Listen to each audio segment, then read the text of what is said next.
इंदौर के दिल रीगल चौराहे पर गुरुवार को पीपल्स फॉर एनिमल संस्था की प्रियांशु जैन सैकड़ों पशु प्रेमियों के साथ में हाथों में तख्तियां थामे सड़क पर उतर गई। सुप्रीम कोर्ट के द्वारा कुत्तों को शेल्टर हाउस भेजने के मामले में प्रदर्शन करते हुए अपना विरोध दर्ज करवाया है। दरअसल रीगल चौराहे पर पीपल्स फॉर एनिमल संस्था के द्वारा प्रदर्शन करते हुए मूक पशुओं को शहर से बाहर भगाना बंद करो और वासुदेव कुटुंबकम जैसे नारे लगाए गए। यह विरोध उस समय और भी तेज हो गया जब खबर आई सुप्रीम कोर्ट की बेंच ने सभी पक्षों की दलीलें यहां पर सुन ली है। अब पूरा देश अदालत के शब्दों का इंतजार कर रहा है। प्रियांशु जैन ने चेतावनी दी कि अगर आवारा कुत्तों को हटाने के लिए अव्यवहारिक आदेश लाया गया तो पूरी इकोलॉजिकल साइकिल के लिए भी यह खतरा होगा। जहां पर लॉकडाउन के दिनों का हवाला देते हुए उनके द्वारा कहा गया कि भोजन, पानी और प्यार देने से ही आक्रामकता कम होती है, जबकि नसबंदी व टीकाकरण ही यहाँ पर इसका असली समाधान है। इसके साथ ही यहाँ पर कुत्तों को शेल्टर हाउस भेजने का जमकर विरोध किया गया।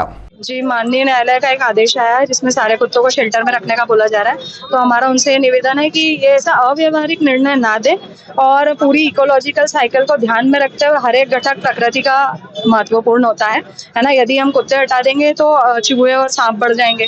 जैसे निर्णय दिल्ली एनसीआर के लिए, अभी वहाँ काफी सारे बंदर हैं, उनकी भी समस्या है। यदि आप कुत्ते हटा लेंगे, बंदर नीचे आके लोगों को काटेंगे। तो हर चीज का एक व्यवहारिक समाधान होता है। हमारा ये निवेदन है और हम जानते हैं वो इतने संवेदनशील है कि वो प्रकृति के हक में फैसला देंगे। आपकी नजर में क्या है? देखिए, हमारी नजर में यही सही है कि उनका नसबंदी और टीकाकरण किया जाए। और इसमें काफी सारे एग्जाम्पल भी है। जैसे पेरिस में उन्होंने डॉग्स हटाए थे, वहां पर बहुत सारे चूहे जो नालियों में भर गए, फिर वो कहीं से वापस कुत्तों को लाए, है ना। तो हमारा ये है कि उनको भोजन दे, पानी दे, प्यार दे, आपको नहीं काटेंगे और नसबंदी और टीकाकरण करें। डॉग बाइट की शिकायतें जो लगातार बढ़ रही हैं, उसको लेकर किस तरह का समाधान दिया जाए? मैं यही समाधान दिया जाना चाहिए कि नसबंदी और टीकाकरण हो, उसी से समाधान है। और डॉग बाइट भी कम होगा, एग्रेशन भी कम होगा, क्योंकि हीट जब आती है डॉग्स की तो वो एग्रेसिव होते हैं। यदि हम उनका नसबंदी टीकाकरण करेंगे तो निश्चित तौर पर जो है ये वाली समस्याओं का समाधान होगा, बाइट केस कम होंगे। और इसका एक और एग्जाम्पल है, जब लॉकडाउन लगा था, हम लोग जब भोजन उपलब्ध करवाते थे और आसपास के लोग इतने संवेदनशील थे, जब वो अपने घरों से निकलकर उनको भोजन उपलब्ध करवाते थे, तब बाइट केस बहुत कम थे हमारे यहाँ पे। तो हमको थोड़ा मानवीय दृष्टिकोण से सोचना होगा। उनको भोजन से बिल्कुल कोई समस्या नहीं करेगी। क्या मांग करते हैं आप लोग? हम लोग यही मांग करते हैं कि जो हमारा भारतीय सिद्धांत है वसुदेव कुटुंबकम का, सभी जीव जंतुओं को, पशु पक्षियों को साथ में लेकर चलने का, हम यही मांग करते हैं कि ऐसा फैसला दिया जाए जिससे कोएग्जिस्टेंस का मैसेज जाए। सारे जीव जंतु जो है साथ में रहकर, एक साथ रहकर और मात करें। अगर आपकी मांग पर कोई सुनवाई नहीं होती, अगला कदम क्या होगा?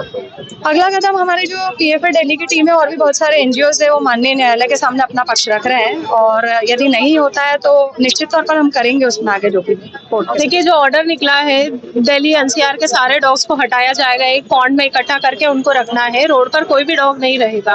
अगर ये चीज दिल्ली में लागू होती है तो पूरे इंडिया में लागू हो जाएगी, जो कि बहुत गलत है। लाखों डॉग्स हैं, उनके साथ में हम ऐसा नहीं कर सकते हैं। वो कई सालों से, बहुत सालों से हमारे साथ में रह रहे हैं, हमारी प्रकृति का हिस्सा है, हमारे साथ सोशल होकर रह रहे हैं, हमारे दोस्त हैं। वो कई बार चोरी की घटना होती है तो वो हमें बचाते हैं, रेप होता है या कोई किसी के पीछे पड़ जाता है तो वो डॉग्स ही होते हैं जो कि इंसानों की मदद करते हैं। हमें पता है कि छोटे छोटे से जो बच्चे हैं उनको छोड़ दिया गया है, न्यू बॉर्न बेबीज को भी डॉग ने बचाया है। अभी बाढ़ आई थी तो अपने डॉग जो था उसने अपने परिवार को बचाया, साथ ही पूरे गांव को बचाया। क्या हम ये स्टोरी के हिसाब से उनको कंसीडर नहीं कर सकते? ये बहुत ही गलत हो रहा है। इसके लिए हम लोग प्रोटेस्ट करने आए हैं। जो जहाँ रह रहा है उस डॉग को वहीं रहने देना है और हमें ये देखना है कि क्या प्रॉब्लम्स आ रही है। स्टरलाइजेशन प्रॉपर नहीं हो रहा है, वैक्सीनेशन प्रॉपर नहीं हो रहा, हमें उसके ऊपर काम करना चाहिए, ना कि सारे डॉग्स को हटाना है। डॉग्स के लिए ही ये प्रेम क्यों? जब इंदौर से गाय भाग कर दी गई, गायों के लिए भी प्रेम है, गायों के लिए भी प्रेम है। उस टाइम पर भी बहुत प्रोटेस्ट प्रेम है। जो भी गाय कटने के लिए जाती है, उन गायों के गाड़ियों को रोका जाता है, उन्हें भी बचाया जाता है। घटना सेकेंडरी है, इंदौर से बाहर उसको भेज देना, उसको लेकर किसी तरह की बातचीत आपकी नहीं हुई? बिल्कुल हम लोग करते हैं। उसके लिए भी उस टाइम पे बहुत प्रोटेस्ट हुआ था, लेकिन उसके लिए एक्शन नहीं लिया गया। इंदौर से तो सारी गाय हटा दी गई है और शेल्टर में चली गई है, गौशाला में चली गई है। हम भी उसके खिलाफ हैं। ठीक है, अगर आप लोगों की मांग जो डॉग्स को लेकर है नहीं मानी जाती है, अगला कदम क्या होगा आप लोगों का? अगला कदम तो बहुत ही बुरा हो सकता है, क्योंकि अगर ये चीज दिल्ली में चालू हो गई तो ये पूरे इंडिया में चालू हो जाएगी, जो कि बहुत ही गलत है। हम पशु प्रेमी लोग आगे आएंगे और उसके लिए हम लोग बहुत ही कोशिश करेंगे और हम लोग पीछे नहीं हटने वाले हैं इस चीज के लिए।